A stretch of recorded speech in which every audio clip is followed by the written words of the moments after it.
함께 만들어가는 방송 LBC 방송국입니다. Lecture and Broadcasting for Culture.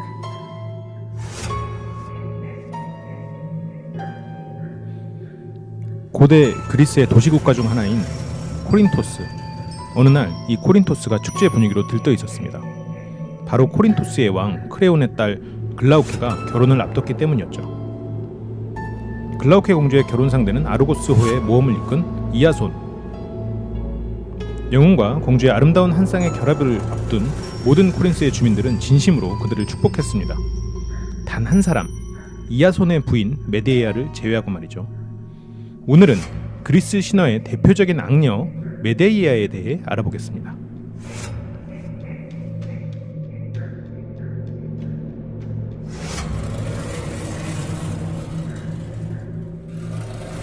안녕하십니까. 연쇄살인 엑스파일 진행을 맡고 있는 철철 교주입니다. 안녕하십니까. 게스트 썰입니다. 네, 오늘 굉장히 좋은 소재 같아요. 저희 방송 지금 연쇄살인 엑스파일 맞습니다.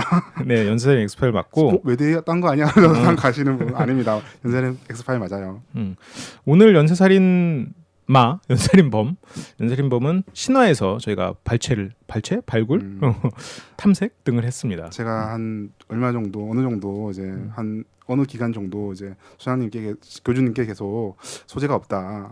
나는 이제 소재도 없는데 뭐 천천히 합시다 뭐 이런 식으로 했더니 소장님께서 카톡으로 메데이아 한번 다뤄볼래 이러시고 제가 계속 이건 안 좋아요 저건 안 좋아요 이래가지고 좀 찔려가지고 이번에 해보죠 이렇게 했었는데 다시는 이제부터 소재 없다고 말 안 하겠습니다. 이게 그럴 만한 게 이게 워낙 방대했죠. 메데이아에 대한 사료들이 뭐 사료도 그렇고 저는 신화 같은 데 별로 관심이 없었거든요. 전혀 모르는 상태에서 신화를 이제 공부해야 되기 때문에 좀 그래도 뭐 재밌다고 하지 않았나요? 한편으로는 항상 그렇지만 뭔가 해보면 재밌긴 재밌어요. 재밌죠. 재밌기는 한데 이제 아니다. 이번 또 진짜 좋은 경험이긴 했었어요. 좀 뭐 뒤에 말하려고 했었는데 사실은. 네, 그래. 이거는 뒤에서 다시 얘기합시다. 네. 사람들이 대체 무슨 얘기길래 그렇게 자꾸 뜸을 들이는 거야라고 할 거니까 바로 얘기를 해보자고요. 일단 그 신화 자체가 굉장히 이제 많은 상징성, 허구성 이런 거를 담고 있어서 이제 좀 걱정을 하셨잖아요. 게스트 썰이. 뭐 그러니까 실제 연쇄살인범의 모습과 전혀 다른 그런 것들요. 또 있기 때문에 이거를 유의하시면서 들어주시면 될 겁니다. 저희가 또 그거에 대해서 뭐 아니다 맞다 이렇게 또 중간중간 얘기를 할 거니까 너무 걱정은 뭐 그렇군요. 그리고 뭐 삼국지도 그렇잖아요. 뭐 네. 판본에 따라서 한 인물이 굉장히 다르게 해석이 되고 뭐 신화야 더 심하겠죠. 더 오래전의 이야기고. 네, 그러니까 이아손과 메데이아 이야기를 다룬 게 제가 살펴본 고전적 자료만 해도 3권이에요. 뭐 정말 유명한 에우리피데스 비극. 그다음에 우리한테 거의 안 알려지는 아폴로 니우스라는 사람이 쓴 책 그리고 아폴로 도로스라는 사람이 쓴 책인데 3명 다 기원전 사람이에요. 그러니까 그런 만큼 굉장히 판본도 다르고 그 3명의 기록도 다르고 또 그 기록들 각자도 또 판본마다 다른 거예요. 그러니까 그렇군요. 조금씩 달라서 제가 유리한 쪽으로 좀 뽑아왔습니다. 그러니까 그렇죠. 유리한 쪽으로 이야기를 구성했으니까 그것도 좀 감안해 주시고 들어주세요. 네네, 알겠습니다. 그 자세한 얘기, 뭐 신화에 대한 얘기는 얘기를 차차 하면서 또 얘기를 나누기로 하고 고대 그리스 도시국가 아까 나라 이름이 뭐였죠? 아까 전에는 코린토스. 지금 이번에 말한 것은 이올코스라는 곳이에요. 코린토스는 이제 좀 유명한 도시인 반면에서 이올코스는 저는 그리스 역사에 대해서 좀 아는 편인데도 이올코스란 도시국가 이름은 잘 처음 들어봤거든요. 여기서 그만큼 이제 후대로 가서 그러니까 나중에 아테네가 날아다닐 그 시점에서는 별로 안 유명해지는 그런 나라 같습니다. 어쨌든 이올코스라는 나라가 있는데 여기를 다스리는 왕이 아이손이라는 사람이 있었어요.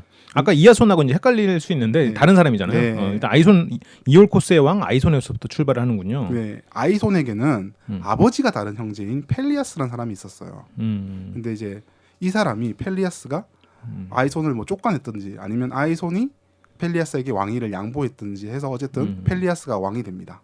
그렇군요. 펠리아스가 이제 수양대군 같은 인물이군요. 비슷한.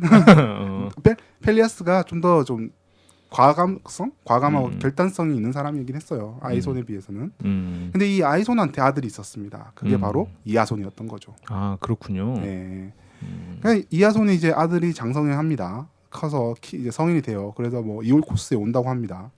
그래서 이제 왕위를 돌려달라고 요구를 했는지 아니면 괜히 펠리아스가 찔렸는지는 모르겠지만 이아손에게 이제 과제를 줘요. 뭐냐면 황금 양모피를 가져오라라고 합니다. 그 황금 양모피라는 게 어디냐면 흑해 동쪽에 있는 이제 콜키스라는 동네가 있는데 그쪽으로 가라고 해요. 지금 오늘날 따지면 터키 동북부 혹은 뭐 조지아, 아제르바이잔, 아르메니아라는 동네가 있어요. 이거 이렇게 말하면 잘 모르실 거예요. 어차피. 아니 알죠. 아제르바이잔. 그건 모르죠. 조지아는 알죠. 조지아? 조지아는 커피 그러니까. 커피로 유명해졌죠. 거기 아니에요? 아닙니다. 거기 미안합니다. 그루지아라는 이름이었는데 이제 최근에 조지아라는 걸로 이름을 바꿨어요. 이제 러시아랑 터키 사이 정도로 생각하시면 됩니다. 아 그렇군요. 예, 그루지아랑 조지아는 발음상의 차이인 같기도 한데. 그루지아가 이제 이거 잡담인데 할까요? 예. 아니, 뭐냐면 그루지아가 원래는 러시아한테 너무 핍박을 많이 받다 보니까 러시아어로 쓰는 나라인데 이름을 이제 그 표기를 러시아로 읽으면 그루지아가 되는데 이게 영어로 읽으면 조지아가 되거든요. 그러니까요. 그러니까 러시아하고 하도 짜증나니까 러시아를 대항하기 위해서 친미를 성향을 반영해서 나라 이름을 바꿔버리는. 그래서 우리 그냥 미국식으로 읽을 거야고 이렇게 됐군요. 그런 식입니다. 나라 이름 자체를 바꾼 얼만큼 러시아한테 시달렸는지를 알 수 있는 거죠. 그렇군요. 그쪽 이게 신화를 또 현대적 이렇게 지역이랑 해석해서 하는 것도 재밌는 것 같아서 그냥 좀 물어봤어요. 알겠습니다.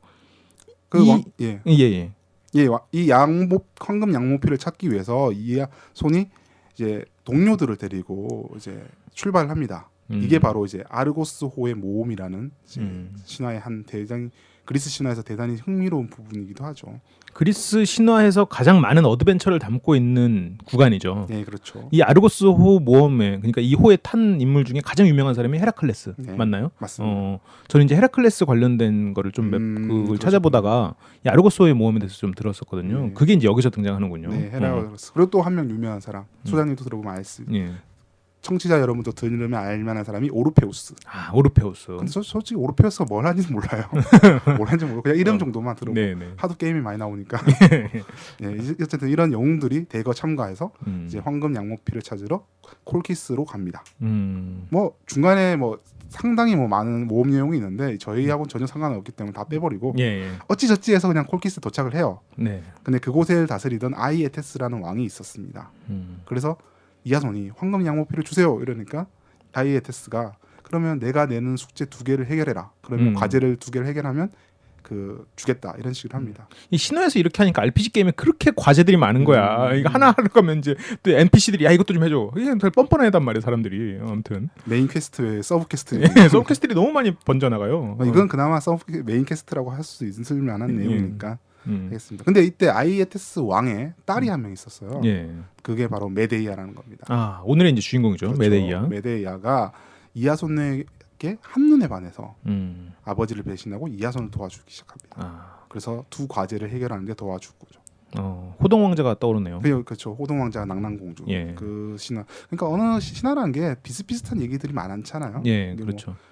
뭐 서로 연관을 줄 수도 있고 아니면 인간의 보편적인 이야기이기 때문에 그런 경향이 있나 봐요. 다 신화의 목적에 대해서 제가 생각하는 신화의 목적에 대해서 얘기하면서 이런 보편성을 조금 다뤄보자고요. 지금 얘기하신 거 아닌가요? 그래요?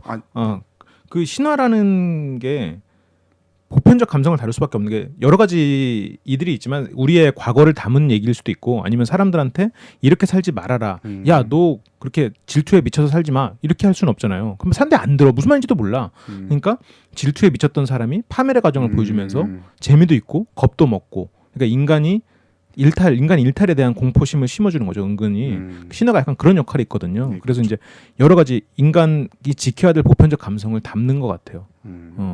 그러니까 이게 낭랑공주도 결국 파멸하잖아요. 그렇죠. 낭랑공주 파멸하죠. 그래서 나는 그래서 이 메데이아 얘기를 좀 끝까지 하고 나서 이 얘기를 좀 더 다루려고 했던 건데 아무튼 그래서 이런 부분이 있다는 걸 좀 알고 좀 더 들어봅시다. 일단 메데이아가 낭랑공주처럼 돕기 시작했네요. 이하손을. 아버지를 배신하고 도와줍니다. 근데 과제를 이제 다 해결을 했어요. 그래 이하손이 약속대로 달라 그러는데 끝에 안 줍니다. 아이에테스가. 그래서 진짜 할 줄 몰랐지. 뭐. 설마 네가?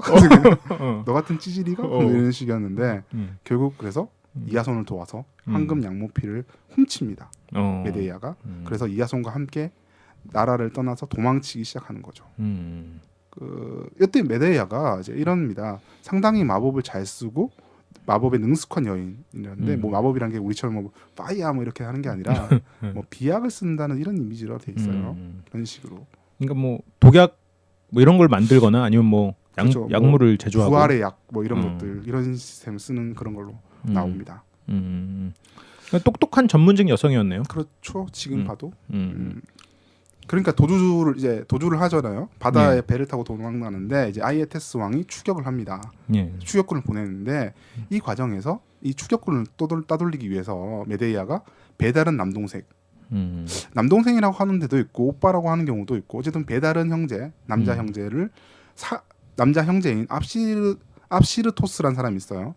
걔를 살해하는 겁니다. 살해하고 그 유해를 바다에 던져서 그것을 수습하려는 콜키스군을 뒤로하고 도망치는데 성공하죠. 첫 번째 살인이 시작됐네요. 네, 그렇죠. 자신의 이복 형제인 그렇죠. 위일지 아래일지 모르겠지만 어쨌든 남동생이라는 게 이제 좀 더 극적으로 보일 수는 있겠네요. 네, 그렇습니다. 압시르토스를 살해했네요. 네, 그렇습니다. 그래서 이제 탈출에 성공했나 봐요. 네, 탈출에 성공해서 뭐 또 중간중간에 무슨 모험이 있는데 이건 또 필요가 없는 거니까 생략하고 또 여차저차 고생해서 이올코스에 도착을 해요. 그런데 이올코스에 도착했지만 펠리아스, 그러니까 황금 양모피를 가져오면 너에게 왕위를 주겠다는 펠리아스라는 인물이 그러니까 자신의 뭐 아버지의 형제, 아버지 다른 형제가 약속을 안 지킵니다. 이 사람. 그렇지, 안 지키지. 애초에 뭐 왕이 줄 마음도 없었고 가서 죽으라는 뜻이었는데 너도 진짜 막 이렇게 됐겠지. 아무튼 그렇죠. 이에 메데이아가 술책을 씁니다. 그래서 펠리아스를 살인합니다. 두 번째 살인, 첫 번째, 두 번째 다 남자를 위해서 살인을 저질렀네요. 그렇죠. 근데 이아손은 펠리아스를 죽였는데 펠리아스로부터 왕위를 받지 못하고 결국 코린토스로 이주합니다. 두 사람 메데이아를 데리고 코린토스라는 곳으로 가요.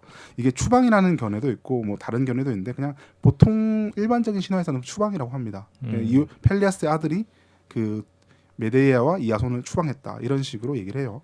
그래서 코린토스로 가서 이제 아이 둘을 잘 낳고 살고 있는데 이 이아손이라는 인간이 이제 본색을 드러냅니다. 갑자기 코린토스의 공주 글라우케라는 여자와 눈이 맞아서 그녀와 결혼을 하겠다고 합니다.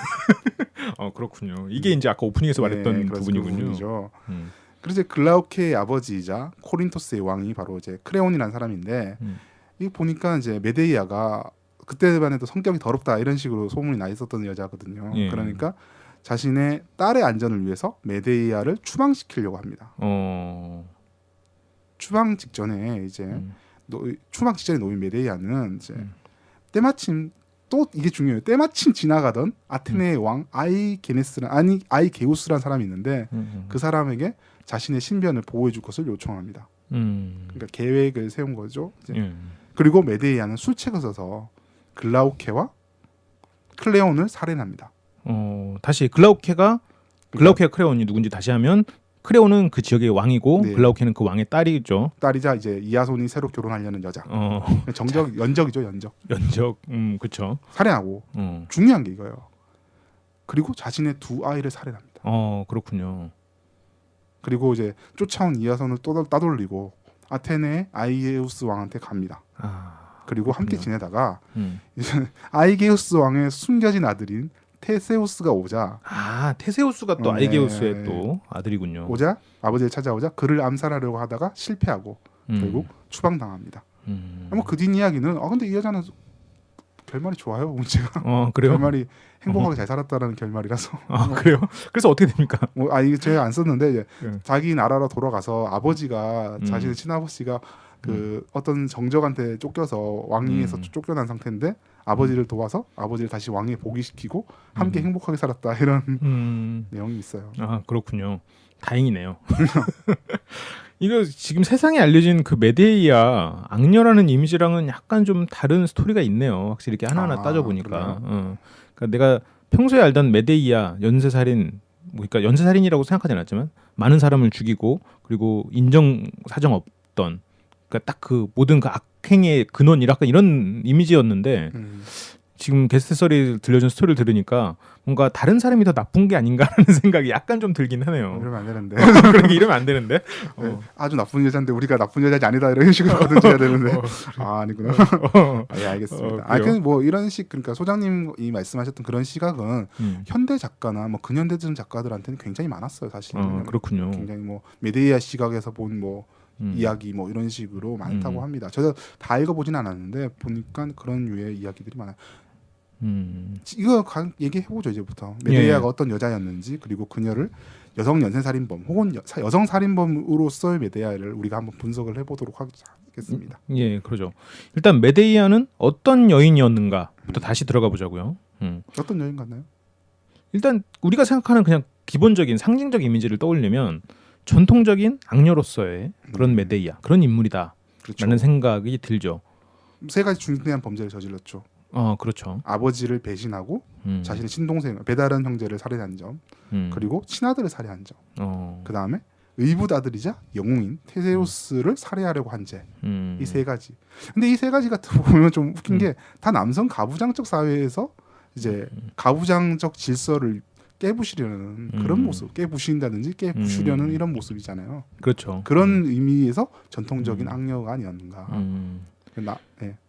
그러니까 이 여러 가지로 좀 억울한 부분이 있을 것 같은 게 아버지를 배신한 건 어쨌건 지아비를 따르려고 한 거고 그리고 의붓아들 관련된 얘기는 좀 더 해봐야 되겠지만 이 계모에 대한 그런 과거에는 안 좋은 게 너무 많았어. 그러니까 이게 편견이란 말이에요. 요즘 세대는 그게 더 빨리 깨져야 돼. 세상에 많은 계모들이 이것 때문에 이제 억울한 그렇죠. 꼴을 많이 당한다고. 실제로 계모는 잘못한 게 없고 솔직히 한 맺힌 삶을 살고 있어. 주눅들고 살고 있단 말이야. 그런데 이제 이 계모라는 단어 자체가 개가 개인데 개라고 사람들이 생각하면서 개 같은 약간 그런 이미지를 갖나 봐. 실제로 전혀 그러니까 그거랑 상관없는 일이잖아요. 그렇죠. 뭐 테세우스의 테세우스 이야기 1화에서는 이런 것 같아요. 이제 뭐랄까 원래 이미지가 안 좋다 보니까 이게 메데이아라는 여자의 이미지가 안 좋기 때문에 그 여자를 의도적으로 악역 그러니까 장애의 역할을 하기 위해서 소개한 게 아닌가. 실제로 양영순이 이제 우리나라 되게 유명한 웹툰 작가인 양영순 씨 아시나요? 네네. 그 사람이 플루타르크 영웅전이라는 책을 그러니까 그 네이버에 연재한 적이 있어요. 네이버 최고의 결말을 보여줬죠. 최고의 결말을 보여준 웹툰이었죠. 추재현대 완결이 되는 그 만화가 있는데 거기에서 메데이아가 나와요. 네. 그 나오는데 그때는 이 메데이아를 그 사람 양영수는 이제 그 이하손 이야기하고는 연결을 안 시키고 그냥 신전의 무녀였다 이런 식으로 하는데 뭐 저 그런 해석이 더 맞지 않을까 저도 생각하고 있어요. 그렇게 볼 수도 있겠군요. 근데 이 마지막에 그 메데이아 관련된 아까 방금 그 죄가 더 씌워졌을 수 있다. 그 특히 이제 테세우스 관련된 부분은. 근데 이제 그거는 테세우스 쪽에서도 그러니까 테세우스가 직접 하진 않았을지 몰라도 테세우스 주변 인물들이 부추겼을 수도 있어. 그렇죠. 왜냐면 이게 결국은 유산 상속에 대한 문제가 생긴다고요. 그러니까 이제 어쨌건 서로는 타인이잖아요. 계모와 아들은 타인이기 때문에 그래서 둘이서 그 왕의 유산에 대한 그런 정치적 싸움에서 밀려나지 않았나 그런 과정이지 않았을까라는 생각은 들어요. 마지막 싸움은. 지금 저 방송 들으시는 분들이 착각하시면 안 되는데 이게 역사가 아니에요. 신화기 때문에 연대가 안 맞고 이런 게 있습니다. 그러니까 이거 메데이아가 그 사람 꼭 테세우스랑 같이 살았 그런 건 아니에요. 그냥 역사적으로는 정리 안 됐고 그냥 신화적으로 그렇다는 거니까 그 잘 들으셔야 돼요. 그렇군요. 약간 웃겨요. 나중에 이 아르고스 호 이야기하고도 보면 연대가 안 맞는 이야기가 꽤 많거든요. 그건 나중에 뭐 알아서 찾아보시면 됩니다. 그렇군요. 그 아까 참고했던 책 중에 좀 더 이런 부분에 대해서 자세히 다룬 책은 없었나요? 예, 폴 디엘이라는 이제 프랑스 쪽의 학자예요. 심리학자라고 하더라고요. 이 사람이 이제 그리스 신화의 상징성이라는 책을 썼던데 그러니까 정확히 말하면 메데이아 얘기는 아니고 이하손 얘기를 하면서 메데이아의 의미를 부여한 해석을 한 적이 있어요. 뭐냐면 이하손의 모험은 진정한 영웅으로 거듭나는 이런 시련들인 거예요. 그러니까 얘가 태어난 게 영웅으로 태어난 게 아니라 이런 시련을 거치면서 진정한 영웅이 되는 과정인데 그런 과정, 이런 시련들을 통과하는 올바른 방법은 이제 그리스 신화의 전통적인 거죠. 육체적인 힘 아니면 뭐 지혜 이렇게 올바른 지혜 이런 식인 건데 이 사람이 봤을 때 이하손이 황금 모피를 얻고 장진의 정적인 펠리아스를 타도하는 데 쓰인 방법들이 이런 것들이 아니라 그냥 비술, 비책, 음모, 모략 이런 식인 거예요. 메데이아는 그런 것들, 그러니까 올바르지 못한 방법의 상징처럼 된 거죠. 그래서 이거는 메데이아 이런 맥락에서 이제 메데이아는 판무파탈을 암시한다. 그러니까 이하손이 올바른 길을 걸으려고 하는데 그거를 자꾸 나쁜 길로 인도하는 그런 여자인 것처럼 해서 이렇게 그런 의미를 부여하는 거죠. 그래서 이제 악녀다. 네, 그러니까 그런 악녀의 모습을 악녀의 이미지에 맞게 자신의 형제를 살해하고 아들들을 죽이고 이러한 것들 그런 것들이 다 같이 엮여 있는 거죠. 그러니까 그 메데이아를 지금 이하손 안에 있는 그 어떠한 하나의 유혹으로 지금 해석을 그렇죠. 한 거네요. 그 비겁한 방법으로 네. 나의 목적을 이루려는 마음 한구석의 어두운 면이 지금 메데이아라는 상징을 가지고 있다는 건데 저는 개인적으로 그게 좀 올바르지 못한 해석이 아닌가 너무 남성적인 해석이 아닌가라는 생각은 좀 듭니다. 신화적인 해석인 거죠. 예, 신화적인 해석이라고 볼 수 있는데 나는 이하소년의 인물을 조금 이제 현대적인 인물로 좀 생각을 해보면 약간 그 과거의 책들을 보면 그 낭만적 백수들에 대한 그런 긍정적 시각이 있어요. 흥부에서도 굉장히 긍정적인 시각으로 바라보잖아요. 이렇게 뭔가 낭만주의적 백수, 낭만주의적 그 뭐라고 해야 되나 긍정적인 낭만주의적 백수들에 대한 왜 이렇게 애정들을 갖고 있었는지 모르겠어. 원래 영웅들은 다 한량이니까. 그러니까 약간 그래 한량이란 표현. 나도 뭐 한량으로서 내가 그런 사람들을 비난하고 싶진 않은데 약간 유비도 물론 유비는 조금 더 그 목적 지향주의적인 인물이긴 했지만 상대적으로 그 당시의 영웅들에 비해서 한량에 가깝잖아요. 전 잘 몰라서 아무 말도. 그래요? 아니 그래서 지금 이하손이 굉장히 그런 인물에 갖고 있지 않나. 좀 우유부단하고 한량인 캐릭터가 아닌가. 바로 이게 우리가 이제 해석하는 데 있어서 굉장히 중요한 지점입니다. 역시 소장님이 교주님께서 잘 지적해 주셨네요. 맞습니다. 이하손의 인물상에 대해서 이제 미하엘 켈마이어라는 독일 작가가 평을 남겼어요. 굉장히 웃겨가지고 제가 인용을 했는데 뭐냐면 그냥 한마디로 별로 보잘것도 없는 인물이다. 뭐냐면 이제 그러니까 허풍쟁이에 속임수나 쓰고 그닥 현명하지도 않다. 이런 거예요. 뭐 자기가 데려고 간 아르고스호의 몸에 뭐 헤라클레스라든지 오르페우스라든지 이런 이제 좀 그 사람들은 하나씩 걸출한 여신이 있어요. 그렇죠. 뭐 오르페우스가 음악하는 사람으로 제가 알고 있거든요. 그 사람이 뭐 팀원을 좋아하고 갈등을 조장해주는 이렇게 갈등을 정리해주는 이런 거고 뭐 헤라클레스는 정말 뭐 영웅적인 기백이 있는 이런 사람이면 대장인 이하손이 별거 없는 거예요 생각보다. 그렇다고 리더십이 있는 것 같지도 않고 왜냐하면 헤라클레스는 바로 뛰쳐나가 버리잖아요. 아르고스 몸에서 이런 걸 보면 정말 나쁘게 보면 제가 미하엘 켈마이어의 평을 보고 정말 나쁘게 해석해버리면 사이코패스적 기질이 있는 녀석이 아닌가. 허풍선이에 말은 거짓말이나 해대고 그리고 남한테 속임수나 써대려고 하고 적당히 정말 좋게 봐줘도 그냥 한량 논팽이 그렇죠. 약간 녹정기 주인공 같은 느낌이죠. 녹정기 제가 안 봐서. 그래요? 되게 근데 나중에 무협쪽 성공하는 아닌가요? 무술은 못해요. 끝내? 입으로 성공합니다. 나도 잘 기억은 안 나. 막 아니면 약간 유방 같은 인물. 유방도 괜찮은 인물이죠. 그러니까 물론 괜찮은 인물이지. 근데 좀 하긴 유방에 비해서 더 능력이 없는 것 같아 이하손은. 그러니까 실제 저희가 이제 읽어드렸잖아요. 메데이아를 어떻게 해서 어떻게 대우하는 거지 얘기했잖아요. 메데이아를 버리는 과정을 보면 진짜 아침 드라마의 못난 전 남편 같은 놈이에요. 메데이아를 버리는 과정. 그러니까 보면 어떻게 하냐면 이런 거예요. 이게 에우리피데스 비극에 이제 있는 대목인데 뭐냐면 글라우케와의 결혼은 나를 위한 게 아니다. 우리 가족 전부를 위한 것이다. 내 아들이 정말 왕족으로서 잘 제대로 교육을 받게 하고자 하고 잘 살게 하고자 합니다. 나의 뭐 내가 글라우키를 좋아해서 그런 게 아니다. 단지 우리 가족을 위한 거다. 정말 개 같은 논리적이네요. 그러면서 메데이아는 쫓아내 심지어. 나는 가족 아니냐라고 말하고 싶겠네요. 메데이아가 추방되는 것도 네가 괜히 크레온한테 성질 부려서 그런 거 아니냐.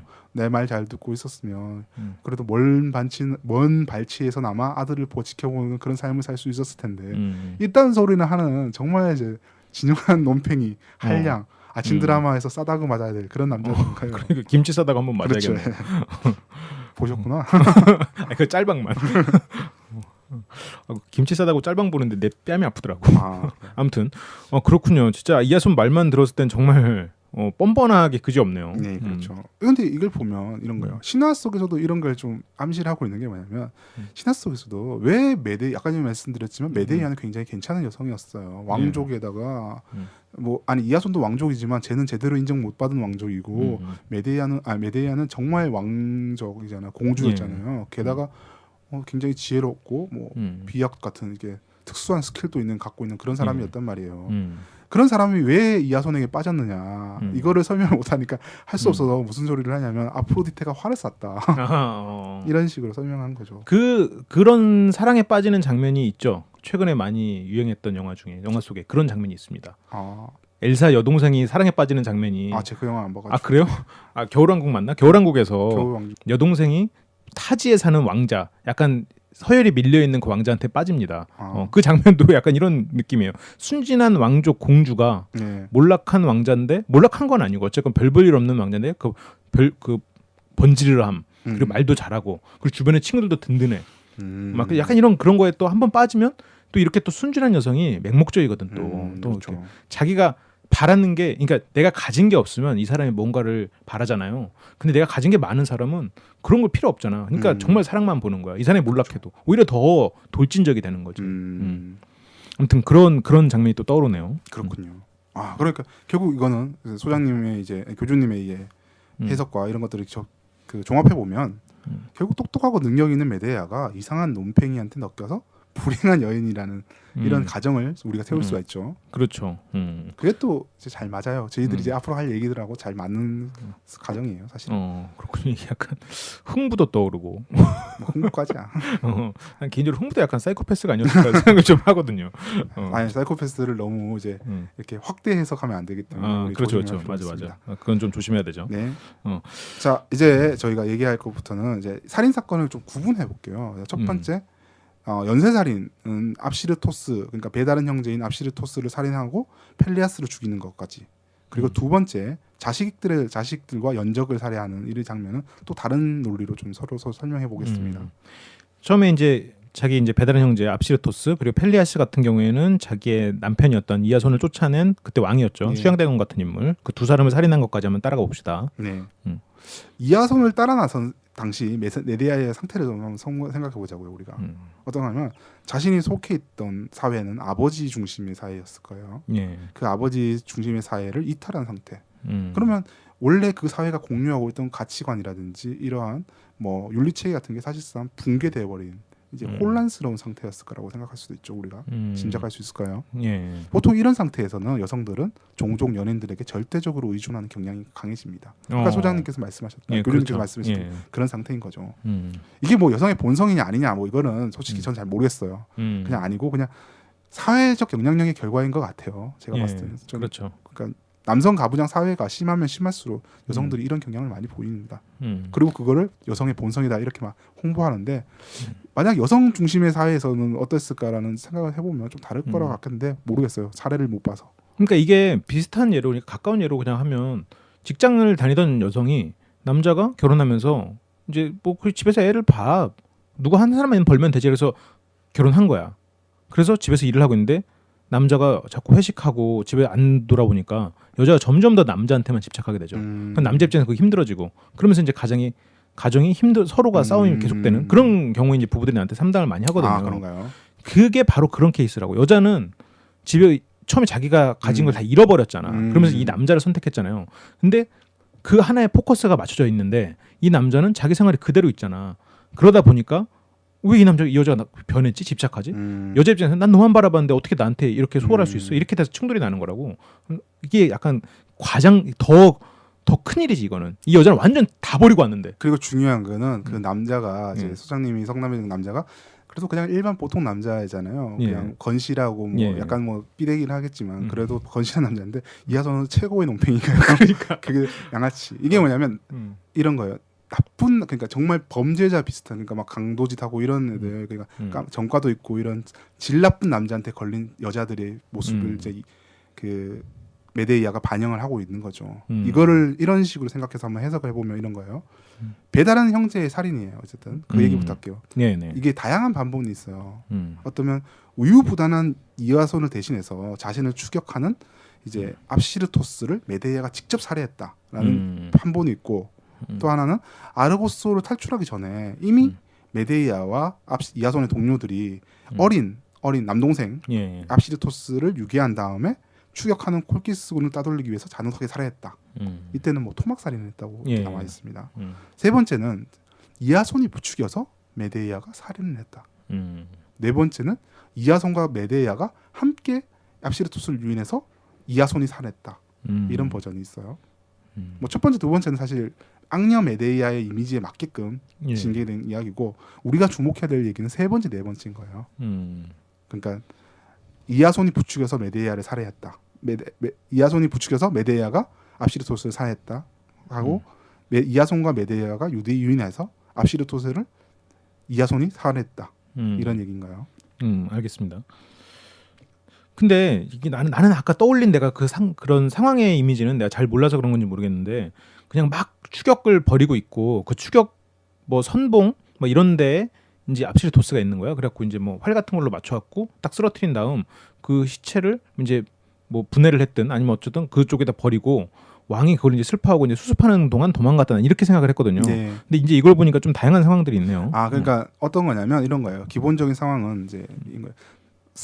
어떤 섬에서 이제 다시 이제 협상을 하자, 얘기를 해보자, 좀 진짜 좀 정신 차리고 얘기를 해보자라고 해서 섬에 전박했어요. 그러니까 압시르토스는 별 생각 없이 그러니까 협상하러 왔으니까 협상만 하면 되겠지라고 하고 왔는데, 그러니까 누나잖아요. 자기 누나에 대해서 누나든 여동생이든 호의를 갖고 왔는데 이거를 역이용해서 이하손과 메데이아가 살해한다 이런 그림이거든요. 그렇군요. 그리고 그 유해를 수습하는 과정에 도망친다 이런 개념이죠.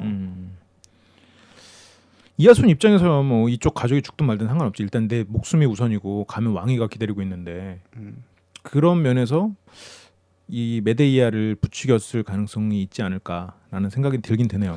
네, 이 커플 연쇄살인범이라고 생각을 해보자고요. 지금 보면 커플 연쇄살인범은 종종 저런 식으로 살인 형태가 일어납니다. 뭐냐면 많이 배웠죠. 또 그렇죠. 우리가 몇 분 다뤄왔죠. 예. 자존감이 낮고 판단 능력이 사라진 여성이에요. 그러니까 아까 전에 혼란 상태에 있었던 여성들이 이런 모습이잖아요.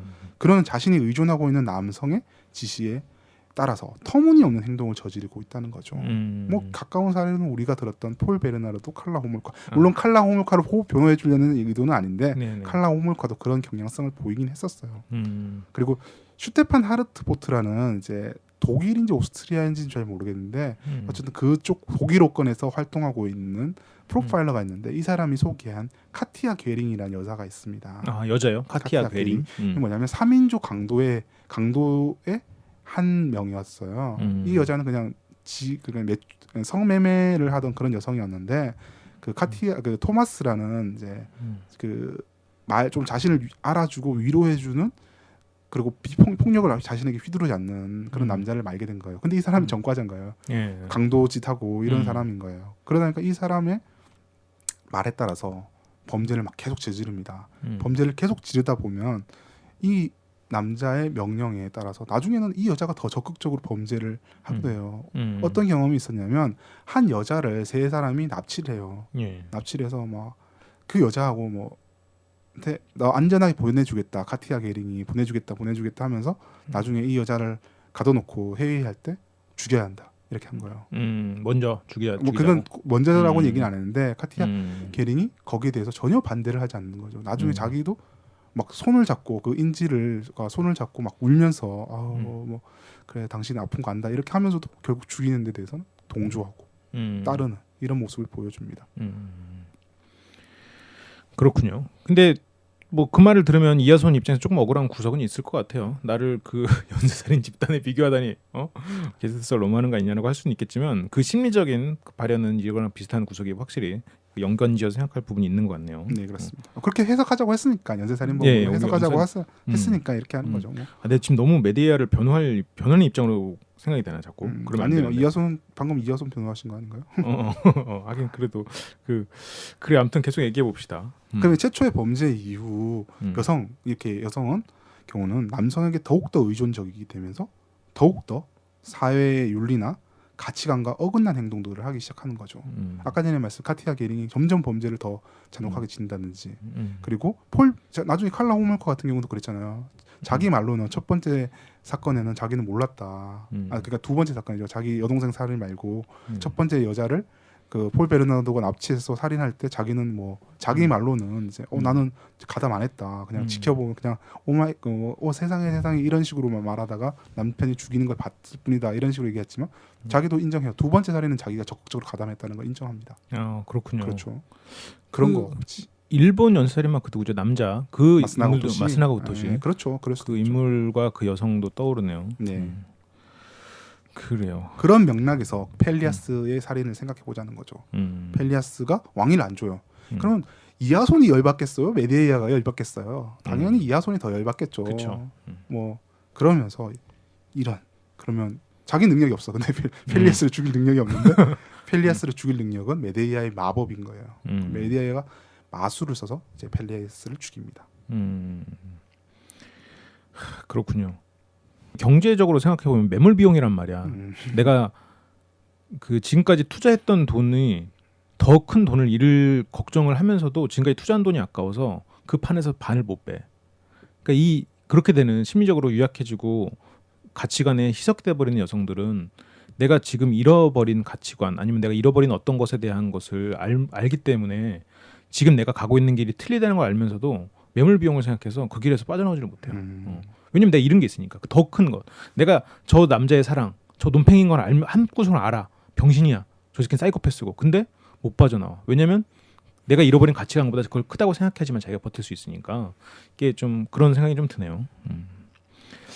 아무튼 그래서 펠리아스를 살해한 그것을 우리가 또 폴 베르나르도와 칼라 호물카 등의 사례로 한번 좀 분석을 해봤네요. 네, 그렇습니다. 혹시 관련된 얘기 더 해줄 거 있나요? 아니에요. 그럼 두 번째 사례는 한번 넘어가 볼까요? 그렇죠. 이제 이번에는 클레온과 그라우케 그리고 두 아들을 살해한 겁니다. 이거는 처음에는 메데이아 컴플렉스라는 단어가 있어요. 이거를 설명하기 위해서 사실은 메데이아가 악녀로 유명해진 건 바로 이것 때문에 유명해진 거예요. 앞에 사례는 그렇게 유명한 건 아닌 것 같고 진짜 그러니까 기본적으로 이거죠. 어떻게 자기 자식을 죽일 수 있지? 이런 거예요. 이게 정확히는 세 번째 살인이군요. 지금 자기 이분 남동생 그리고 지금 그 자기 남편의 삼촌이죠. 네. 그리고 이제 세 번째 살인. 그래요. 그렇게 자기 자식들을 어떻게 죽였을까라는 걸 좀 따라가 보자고요. 이 통념상 그 여성성의 대표적인 거, 이게 모성애란 말이죠. 그렇죠. 모성애. 근데 내가 이게 무너져버린 사례잖아요. 근데 내가 이거랑 관련된 영화를 그러니까 지금 기억이 났는데 이게 멕시코인가 브라질 영화일 거예요. 울프 앳 더 도어라는 영화가 있어요. 잘 모릅니다. 그게 실제로 멕시코인가 보다. 그 나라에서 일어난 굉장히 경악스러웠던 범죄야. 근데 이게 굉장히 아름답고 괜찮은 20대 여성, 20대 하여튼 젊은 여성이 다른 집 가정에 가서 그 집 어머니랑 친구가 되고 그 딸을 유괴해서 권총으로 살해를 했어. 그리고 시체에다 불을 질렀어. 그리고 경찰이 자기 집에 쳐들어왔을 때 순순히 받아들였어. 그냥 내가 맞아요, 나예요라고 하고 갔어. 근데 그 여자가 한 말이 어떻게 된 거냐면 그 가정의 남편이랑 이 여자랑 불륜이었던 거예요. 그러면서 이 여자를 임신을 시킨 거야, 실수로. 그러니까 이 여자가 그때 헤어지는 마당이었거든요. 그러니까 이 여자는 됐어, 너랑 헤어지고 나는 애는 내가 키울래. 내 애니까. 그렇게 된 거예요. 이 남자는 불안하잖아. 그러니까 이 여자한테 우리 마지막으로 여행 가자 그러고 데려가갖고 맞추시켜갖고 애를 떼버린 거야. 그러니까 이 여자 입장에서는 이 남자가 내 애를 죽였으니 나도 이 남자의 애를 죽인다. 그냥 똑같이 복수한 거다라고 하는 거예요. 그러니까 이게 불륜하는 남성들에게 내가 불륜한 애들이 나한테 상담하면 이거 추천해줘. 이 영화부터 보세요라고. 다들 그렇게 하지. 왜 이 영화에서 뭐 여자가 남자 죽여? 아니야, 봐. 근데 이게 정말 소름 끼치는 일이거든요. 네 애가 죽을 수도 있어라는 말을 하는 거기 때문에. 근데 그게 그 여성의 심리가 굉장히 잘 담겨 있어요, 그 영화에. 그게 실화이기도 하고.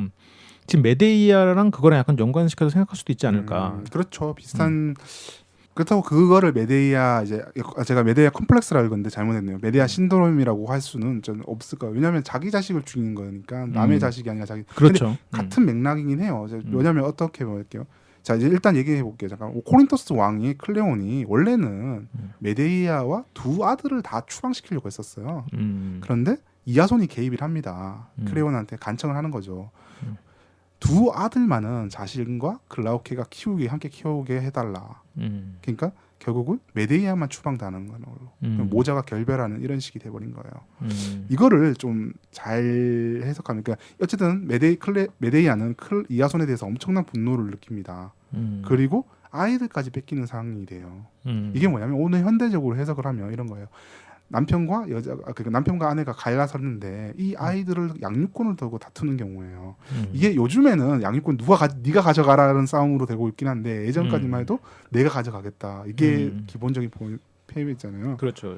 근데 이 양육권 싸움이 자식을 살해해서 뭐 이런 식이라기보다는 어떤 심리가 깔리냐면 남편하고 극단적으로 갈등을 거두잖아요. 예. 근데 이 아이까지 뺏겨버리면 내가 완전 져버리는 거라 이렇게 생각을 하는 경우가 있대요. 그런 것. 아이까지 뺏기면 내가 이 가정에서 내가 얻을 수 있는 모든 걸 잃어버렸다. 이런 식이 돼버린 거죠. 정말 완벽히 다 잃어버리는 그렇죠. 완벽한 패배를 의미하는 자신의 거를. 패배다. 그럼 이렇게 신화 속에서 메데이아는 어떤 심정을 느꼈냐면 이아손에게 남기는 가장 큰 복수가 무엇일까? 그리고 남겨진 아이들을 남겨두고 자기가 떠나고 도망쳐버리면 이 아이들은 분명히 분노한 왕과 공주가 죽은 코린토스 주민들한테 죽을 것이다. 살해될 것이다. 있다라는 그거 이런 걱정들 때문에 아이들을 살해했다라는 식으로 해석을 합니다. 황산벌로 떠나는 개백의 마음이라는 건가요 지금? 비슷한가요? 아니 다양한 버전이 있어. 이것도 버전이 다양한데 뭐냐면 첫 번째는 아이들을 이런 마음, 이 두 가지 마음으로 죽이는 경우, 그리고 아이들을 데려갈 수가 없어가지고 아이들을 신전에 모셔놓고 신전에 대피시켜놓고 자기는 도망치는 이런 건데 원래 신전에 놔두면 아이들을 안 죽인 건데 이때는 너무 코린토스 주민들이 분노해서 신전에 있는 아이들을 살해했다라는 버전. 그리고 아이들을 데려갔다는 버전도 있긴 있어. 아, 근데 제일 앞에 게 제일 비극적이고 제일 우리한테 섬뜩하잖아요. 그렇죠. 그래서 이 버전이 굉장히 유명해졌고 그래서 메데이아 신드롬이 나온 거죠. 그럼 메데이아 신드롬은 정확히 뭐예요? 자기가 사랑할 수 없는 아이들을 죽이는 그런 심리야? 것보다는 이제 부부간의 갈등이 그로 인해서 발생한 분노라든지 이런 것들이 자기 자식들을 살해함으로써 해소되는 그런 걸로 발현되는 거죠. 그러니까 남편이 미운데 남편의 미움을 아이들에게 돌려서 아이들을 살해하는 이걸 꼭 살해가 아니어도 아이들을 괴롭히거나 그런 심리적인 걸 말하는 거군요. 정확하게 그건 모르겠어요. 아이들을 살해하는 걸 대표적으로 하고 있어서 괴롭히는 것까지는 포함시키는지 아닌지는 저도 정확히는 잘 모르겠습니다. 아 그렇군요. 이게 그러니까 이런 거예요. 굉장히 원초적인 그 공격성과 이런 분노 또 그리고 자신이 옳다는 이 나이들이 남편한테 가서는 행복할 수 없을 거야. 뭐 나한테 없으면 얘들은 가치가 없어. 이러한 거릇된 굉장히 왜곡된 믿음들이 살인으로 이어진다라는 이게 바로 메데이아 신드롬의 대표 그 속성인 거죠. 특성. 그렇군요. 그 내가 얼마 전에 그 이번에 새로 시작한 네이버 웹툰 중에 몽홀이라고 있거든요. 아 몽홀 보시나요? 아니 뭐 근데 거기 그런 장면이 나와. 뭐 몽홀의 여인들 해가지고 거기 늑대가 자기 자식들이 자기가 죽으면 초원에서 살아남을 수 없을 걸 알기 때문에 젖을 배불리 먹이고 물어 죽이는 장면이 나오거든요. 그래서 이제 몽골의 여인들은 그렇다. 이제 어떻게 보면 약간 그렇게 해석도 가능하다는 얘기로 들리네요. 그렇죠. 어떻게 자기 자신을 죽일 수 있냐. 근데 여기서는 뭐 메데이아 신드롬은 기본적인 그거예요. 감정적으로 대립을 하고 있는 상대가 있고 그 상대에 대한 공격으로 자신이 상대를 아프게 할 수 있는 공격이 무엇일까라고 생각하면서 그러한 이제 분노라든지 공격성 이런 것들을 자기 자식한테 발현시키는 이런 거죠. 그렇군요. 의외로 모친이 자식을 살인하는 경우가 많아요. 생각보다 꽤 많아요. 꽤 많은데 그 중에 4분의 1이 바로 이겁니다. 이런 형태. 4분의 1. 그렇군요. 나 어렸을 때 되게 유명한 일화 중에 솔로몬의 재판 있잖아요. 네. 그때는 이제 애를 죽일 바에는 그냥 주겠다. 근데 실제로 그러면 애를 그냥 차라리 죽이세요 했던 게 침몰했을 수도 있겠네요. 솔로몬이 잘못 생각했던 걸 수도 있겠네요. 뭐 아니 뭐 정신적인 그건 아닌 것 같고. 그럼 그냥 이런 거예요. 빼앗길 바에는 남한테 그러니까 자기가 정말 미워하는 상대한테 빼앗길 바에는 아무도 갖지 못하게 하겠다는 그런 원시적 반응. 애 가르라는 게 침모지 그러니까. 그랬을 수도 있겠네. 아무튼 미워하지 않잖아요. 굉장히 원시적인 그런 감정의 발현이긴 하지만 어쨌건 이런 무너져 있는 상태에서는 이런 부분이 일어날 수도 있겠다라는 생각이 드네요. 근데 이거를 이렇게 그대로 하면 이거는 그냥 고전적인 해석인 거고 우리가 좀 다르게 생각해 보자고요. 현대적인 이번 여성 연쇄 살인범은 아니고 여성 살인범들이 종종 보이는 태도 중에 하나가 이런 게 있습니다. 삼각관계로 일어나는 거예요. 뭐냐면 저희 아까 전에 말씀 아이게우스라는 사람 말했잖아요. 아테네 왕이 지나가다가 그 사람한테 보호를 요청했다라는 건데 그럼 원래 이야기에서는 사실은 이제 에우리피데스 비극에서 나온 이건데 사실 아이게우스는 차지하는 비중이 매우 작습니다. 근데 우리가 새로 해석해서 만약에 아이게우스가 굉장히 큰 비중을 늘려보자고요. 예를 들어서 아이게우스가 이제 이아손이 배신한 상태, 이아손에게 배신당한 그 메데이아가 굉장히 슬퍼하고 있는 그 시점에 나타나서 아이게우스가 메데이아를 굉장히 달래주는 거예요. 그러면서 새로운 연인으로 거듭납니다. 그러면 그와의 새로운 출발을 굉장히 메데이아가 갈망한단 말이죠. 그럼 이런 과정에서 아이들은 자신한테 굉장히 걸림돌이 되는 거예요. 새 출발을 하는 데 있어서. 물론 이제 뭐 그 누구죠? 이하손이 데려가겠다. 뭐 이런 식의 얘기 되겠지만 그건 뭐 아니라고 치면 생각하면 아이들을 떼어놔야만 자기가 새 출발을 할 수 있는데 아이들까지 데려가기는 되게 부담이 되는 거예요. 그러면 이들을 제거하자라는 생각을 하는 거죠.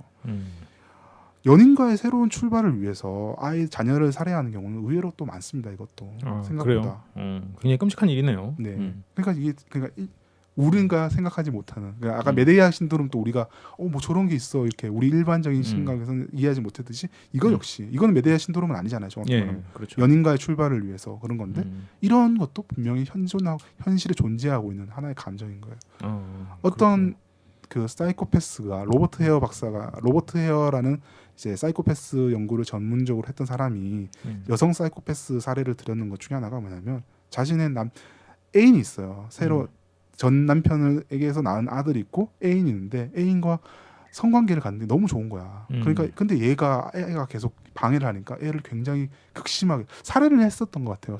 애를 살인한 다음에 남자랑 섹스를 하고 있고. 그렇군요.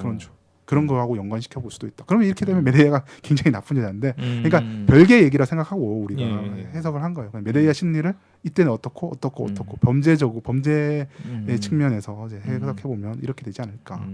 이제 굉장히 이제 재밌는 해석이고 새로운 시각이어서 나는 좀 놀라긴 했는데, 한편으로는 그 해석은 지금 이 상황이 너무 급박하게 돌아오고 있잖아요. 자기가 언제 죽을지도 모르고 심지어 내 남편은 날 다 배신하고 나만 버려진 거잖아. 그런 상황에서 아이게우스를 정말 사랑해서 그랬다기보다는 좀 탈출을 생각한 쪽이 가깝지만 그런 심리도 해석이 가능하다라는 측면으로 저는 받아들일게요. 사실은 이제 아이게우스라는 사람이 이제 제가 받는 버전에서는 에우리피데스 비극에만 있었어요. 다른 버전에 없었거든요. 그러니까 이거는 에우리피데스가 이제 약간 끼어넣기식으로 이렇게 한 게 아닌가 싶으라던데, 그냥 아이게우스를 나중에 뭐 보면 아이게우스란 연인 관계가 되는 걸 보면서 그것 때문에 한번 해석을 해본 겁니다. 그러니까 신화 내용하고 당연히 안 맞아요. 앞뒤가 제대로. 그렇군요. 이제 사람들 엄청 물고 뜯을 거야. 신화에서 뭐 어떻게 다 틀리다 하면 또 그거 갖고 우리는 또 방송 하나를 만드는 거지. 이런 게 있었군요 하면서 또 일부러 덥석 무는 거죠. 그런데 마지막으로 우리가 테세우스가 있단 말이야. 네. 그것도 한번 다뤄야 되지 않을까요? 그건 별거 아니라고 봐야 될까? 별거 아니지 않을까요? 그래요. 네. 굳이 뭐 현대적인 의미, 신화적인 의미가 아니고 신화적인 의미는 그거였죠. 영웅의 등장을 방해하는 이제 악녀 뭐 장애물로서 이제 의미 정도인데, 현대적으로 해석을 하자면 이제 재혼 부부가 갖는 심리적 긴장감으로 인해서 그 의부다들에게 폭행을 학대를 가하는 이제 어머니의 이제 심리 이 정도인데 뭐 딱히 대단한 건 아니잖아요. 그렇게 봤군요. 있나요? 아니 저는 그냥 나는 외척 세력과 그런 세자 간의 그런 정치적 주변 사람들 간의 다툼이 아니었을까. 왜냐면 메데이아를 분명히 따르는 세력이 분명히 있었을 거란 말이죠. 이 외척들이 붙을 수밖에 없어. 이 사람 메데이아가 기반이 없이 왕의 사랑을 받고 있기 때문에 주변 사람들이 메데이아한테 먹잘 거 있어야 달려드는 상태에서 테세우스가 나타나니까 그 주변 인물들이 긴장감을 느끼고 테세우스를 정적으로 공격을 하거나 뭐 실제로 물리적 우위를 가했을 수도 있고, 그러다가 이제 거기 이제 수장인 메데이아가 정치적으로 제거가 된 얘네들 다 잘라내려고 뭐 그런 상황이지 않았을까. 미실인가요? 미실까지는 아니고. 네, 미실 안 봤는데. 미실 말고 딴 사람이 뭐지? 여자 외척 중에 뭐 유명한 사람들 있잖아요. 쫓겨나가는 사람들. 뭐 그런 게 아니었을까 나는 뭐 생각을 조금 해봅니다. 오늘 이렇게 좀 메데이아를 한번 다뤄봤는데 저는 개인적으로 굉장히 좀 흥미롭고, 지금까지의 우리의 방송은 굉장히 즐겁고 흥미로웠지만 한편으로는 좀 숨막혔잖아요. 이 연쇄살인마가 실제 누군가가 죽어나간 사건이었기 때문에. 그래서 조금 한편으로는 한 구석이 불편하고 그랬는데, 오늘은 이게 물론 누군가 죽어나갔지만 이게 신화 속 인물이고 그러다 보니까 한편의 영화를 또 얘기하는 것 같은, 그래서 조금 좀 마음 편하게 좀 저는 개인적으로 방송할 수 있어서 조금 더 편안하게 했습니다. 오늘 방송 마치면서 어땠나요? 오스트리아의 프로파일러에 토마스 밀러라는 사람이 있어요. 저희가 예전에 한 번씩 몇 번씩 언급했던 사람인데, 이 사람이 옛날에 이제 연극 연출자한테 한번 그 실러의 비극인 군도라는 게 있어요. 우리나라 옛날에는 군도라고 소개됐는데 지금 도적대들이라고 소개되고 있거든요. 그렇군요. 그거를 범죄 심리학적으로 재해석해 줄 것을 요청받은 적이 있습니다. 그래서 처음에는 밀러가 나는 이거 고등학교 때만 읽어보고 읽어보지도 않았다라고 해서 거절을 하다가 한번 그래도 하도 간청하길래 뭐 알겠다 한번 읽어보겠다 해서 봤는데, 제가 너무 놀란 거예요. 어떻게 이렇게 범죄 심리학에 정수를 담아둔 거냐. 실러의 비극. 실러의 비극 군도 얘기는 그러면서 이 사람이 실러 작품이라든지 그 셰익스피어 작품을 보면서 이렇게 연쇄살인범의 심리를 가장 잘 표현하고 있는, 연쇄살인범이 아니라 사이코패스의 심리를 가장 잘 표현하고 있는 게 바로 이제 이런 작품들, 대가들의 작품에서 느껴진다라고 했습니다. 실제로 19세기에는 실제 사건 사례가 축적이 안 돼 있잖아요. 조사가 그렇죠. 안 돼 있고 막 이렇게 다 보니까 뭐 니체 같은 사람이 이제 뭐 인간 심리라든지 이런 걸 분석할 자료가 없기 때문에 그런 걸 썼었어요. 뭐냐면 도스토옙스키 소설 같은 거를 보면서 인간 심리에 대해서 이렇게 이렇다. 그래서 이 사람이 니체가 도스토옙스키를 굉장히 찬양하는 말을 하거든요. 그런데 오늘 저는 철철 교수님의 지시에 따라서 신화를 범죄의 측면으로 아주 아마추어틱하게 분석을 해봤습니다. 재밌긴 한데 이제 이거 탈탈 털릴 것 같은 느낌이 아주 드네요. 앞으로는 이제 다시는 소재를 이제 없다, 부족하지 않다, 이런 부족하다 이런 말을 하지 않겠습니다. 그냥 아니에요. 제가 열심히 찾겠습니다. 주변을 보니까 많은 것 같아요. 할 게 많은 것 같아. 또 오늘 막 로마 신화도 찾아오고 그러시고. 그러니까 이게 찾아보니까 영웅들은 연쇄살인마가 아닌 사람이 없더라고요. 그렇죠. 뭐 옛날에 그 프로파일링의 원초적인 시작은 사실은 그것도 있거든요. 아돌프 히틀러의 심리가 어떤 것이냐에 대해서 분석한 것도 있거든요. 히틀러는 어떤 인간이고 히틀러는 앞으로 그러니까 전쟁 중에 그건 실제로 히틀러가 살아 있을 때 히틀러가 무슨 짓을 할 것이냐를 미국에서 정부에서 정식적으로 한 게 있거든요. 그런 걸 따지면 뭐 할 건 사실 상당히 많죠. 뭐 그런 게 히틀러를 엄청나게 연구했겠네. 그렇죠. 많이 했죠. 그 뭐 페이지도 많고 이래서 히틀러 자살까지 맞춥니다. 히틀러는 자살할 것이다라는 것까지 맞췄는데 물론 그게 범죄 심리학 그러니까 범죄 심리학의 그 첫 출발점에 그것이 있었다라고 했지만 제가 할 만한 것은 아닌 것 같은데 앞으로 소장님께서 교주님께서 많이 가져오실 것 같아 두렵습니다. 아니 한 번 했으니까 또 이제 소재 없다고 징징대면 한 번 또 이런 거 갖고서 떡하니 던져줘야지. 알겠습니다. 나는 오늘 뭐 방송 편하다 그렇게 한마디 했는데 또 이렇게 게스트를 겁나 멋있게 토마스 밀러 이렇게 딱 시작을 하면서 또 썰을 풀어주네요. 네, 준비했습니다. 그렇군요. 이런 과거의 고전들을 사람들이 많이 무시하고 옛날 책이다라고 그냥 치부해버리는데 현대에 살아있는 고전은 그 수많은 책들 중에서 생명력을 가진 것들이잖아요. 그러니까 단순히 옛날 책이 고전이 아니고 살아남은 책들이기 때문에 거기에는 분명히 인간 본성의 어떤 것들이 담겨 있을 거란 말이죠. 특히나 이제 이런 신화 같은 것들은 지금 우리가 생각하는 건 되게 학문으로 프로파일링해서 연구가 됐지만 그 당시에 연구적 이름이 없었을 뿐이지 프로파일링이 필요했을 거라고. 그리고 인간에게 주고 싶은 어떠한 것들이 분명히 있었을 거란 말이죠. 지금 연구되고 있는 것들이. 그런 것들이 상징적으로 담겨져 있는 책이어서 오늘 신화로 얘기한 건 굉장히 의미 있는 일이 아니었을까. 게스트설도 굉장히 즐거워했었고 재밌었습니다. 예, 그렇지 않았을까 뭐 생각을 해봅니다. 네. 나중에 뭐 이런 걸로 저는 말고 더 전문적인 분이 하시면 되게 재밌을 것 같긴 해요. 사실은 뭐 게스트설이 연구해서 전문적이 되면 되지. 거절하겠습니다. 알겠습니다. 너무 신경 쓸 게 많아요. 그렇죠. 아니에요. 재밌습니다. 나중에 뭐 소장님 교주님이 하면 이게 사실 지시가 돼버려서 명령이 되기 때문에 제가 이제 명령은 난 명령할 마음은 없어. 그냥 해볼래라고 하면 자기 명령을 받아들이는 거야. 몇 번 이제 가스 교주님께서 뭐 하라고 했는데 맞아. 내가 하자고 안 하면서 이거 처음 해놓고 막 안 하다가 안 하는데 너무 안 하다 보니까 이것까지 거절하면 안 될 것 같아서 정말 저 이거 열심히 했거든요 생각보다. 그러니까 이렇게 열심히 할지 몰랐네.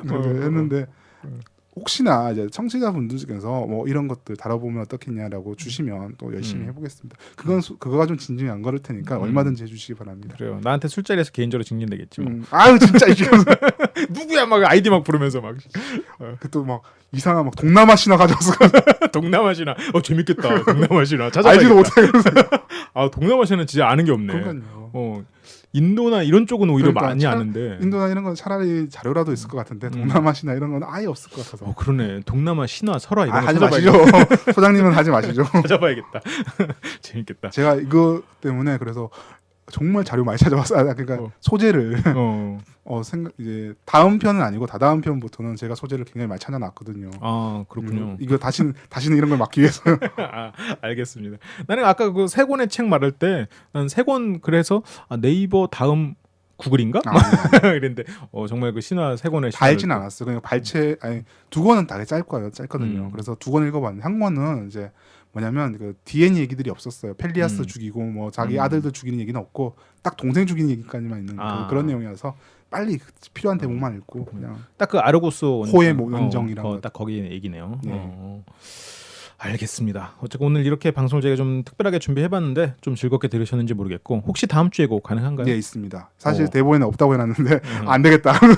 소장님이 또 이제 추천해주신 하나의 사건이라서 사실 다음 사건은 제가 하고 좀 힘들었어요. 이걸 하면서 이게 대본을 쓰면서 힘든 게 별로 없었는데 좀 힘들었습니다. 사실은 이게 뭐냐면 좀 약간 되게 고어하게 가기 때문에 좀 많이 힘들었는데 어쨌든 뭐 하긴 할게요. 이제 도쿄 사이타마 원래는 이름이 있는데 이제 이름은 안 말해드리겠습니다. 범인 이름 안 말해드리고 도쿄 사이타마 유아 연쇄살인 사건이라고 하겠습니다. 아 그렇군요. 예.